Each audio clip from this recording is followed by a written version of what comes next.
Dans le monde de One Piece, les fruits du démon sont parmi les pouvoirs les plus recherchés qui existent. Manger un seul fruit peut transformer quelqu'un de normal en quelqu'un capable de réaliser des choses impossibles. Créer du feu, contrôler la glace, transformer son corps, contrôler la gravité, même devenir une force capable de changer l'équilibre du monde. Mais il y a quelque chose d'étrange avec certains fruits du démon. Certains apparaissent régulièrement, on peut en voir plusieurs dans une même époque, mais d'autres sont tellement rares que presque personne ne connaît leur existence. Comme par exemple le fruit de Nika, le pouvoir de Barbe Blanche, celui de Kaido, celui de l'eau, celui de Marco. Ces pouvoirs, ils semblent appartenir à une catégorie différente. Alors pourquoi certains fruits du démon sont presque impossibles à trouver? Est-ce simplement de la chance ou est-ce que leur rareté cache quelque chose de beaucoup plus important sur l'histoire du monde? Pour commencer, il faut comprendre une chose. Dans One Piece, tous les fruits du démon ne sont pas égaux. Certains fruits donnent des capacités utiles mais limitées, d'autres peuvent changer complètement le destin d'une personne et certains peuvent changer le destin du monde entier. Et c'est justement pour cette raison que certains fruits ont toujours été recherchés. Le gouvernement mondial ne considère pas tous les pouvoirs de la même manière, certains utilisateurs sont surveillés, certains fruits sont cachés et certains noms sont même effacés de l'histoire. Et le meilleur exemple est évidemment le fruit de Luffy. Pendant plus de 800 ans, le gouvernement mondial a essayé de mettre la main sur un fruit particulier, le Hito Hitonomi modèle Nika. Mais pendant toutes ces années, ils n'ont jamais réussi. Et ce détail, il est extrêmement important, parce que cela montre que certains fruits ne sont pas simplement rares. Ils semblent presque impossibles à contrôler. Le gouvernement explique que ce fruit possède une volonté propre, comme s'il essayait constamment de leur échapper. Et c'est exactement pour cette raison qu'ils ont caché sa véritable identité, ils ont changé son nom, ils ont créé l'histoire du Gomu Gomu no Mi, tout cela pour empêcher les gens de comprendre son importance. Mais pourquoi ce fruit est-il si difficile à trouver? Parce qu'il représente exactement ce que le gouvernement mondial veut empêcher. La liberté. Depuis 800 ans, le gouvernement mondial contrôle le monde. Il impose son ordre, il cache la vérité, il protège les secrets du siècle oublié, et le retour de Nika représente l'opposé total de cette idée. Nika est appelé le guerrier de la libération. Il symbolise l'espoir des personnes opprimées, donc pour le gouvernement, ce fruit n'est pas seulement une arme. C'est un symbole, et un symbole peut être encore plus dangereux qu'une attaque. Mais le fruit de Nika n'est pas le seul exemple. Regardons par exemple le Gura Gura no Mi de Barbe Blanche. Ce fruit, il permet de créer des tremblements de terre. Selon le gouvernement mondial, il possède un pouvoir capable de détruire le monde. Ce n'est pas un simple pouvoir offensif. Avec une telle capacité, une seule personne peut provoquer des catastrophes naturelles. Et c'est justement pour cette raison que Barbe Blanche était considéré comme l'un des hommes les plus dangereux de l'histoire. Mais contrairement au fruit de Nika, le Gura Gura no Mi n'était pas caché. Tout le monde connaissait son existence. Sa rareté, elle venait surtout du fait que peu de personnes pouvaient l'utiliser correctement.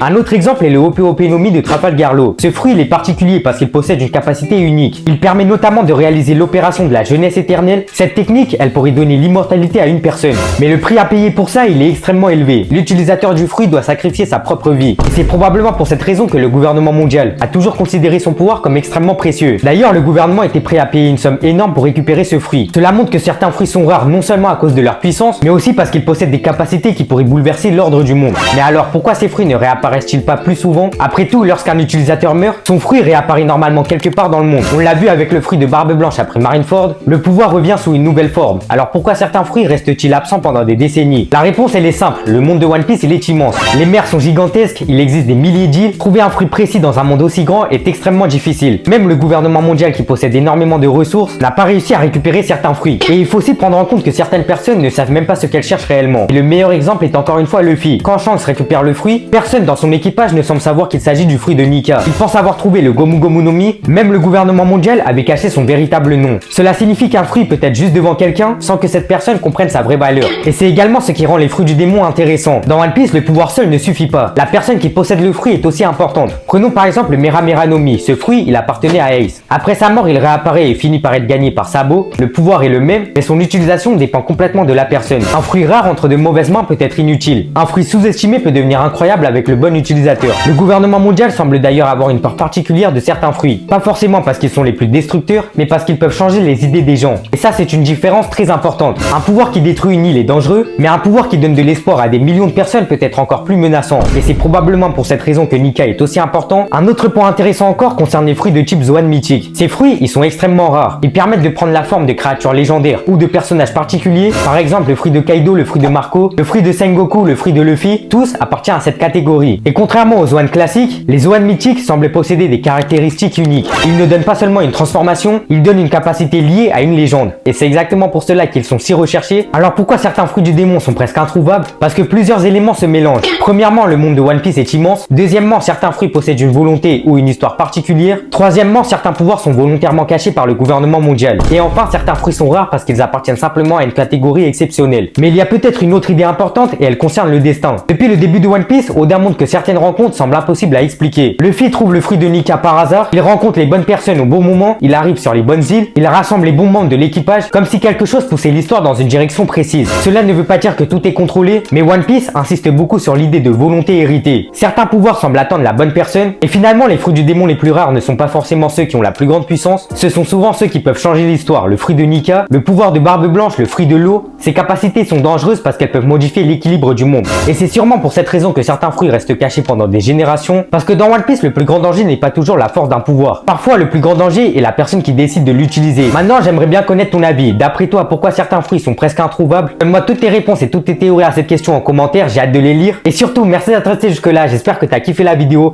Si c'est le cas, pense à la liker, à t'abonner et surtout à activer la cloche de notification pour ne rien rater des prochaines vidéos. Nous, on se retrouve très bientôt pour de nouvelles vidéos. En attendant, prends soin de toi, au revoir.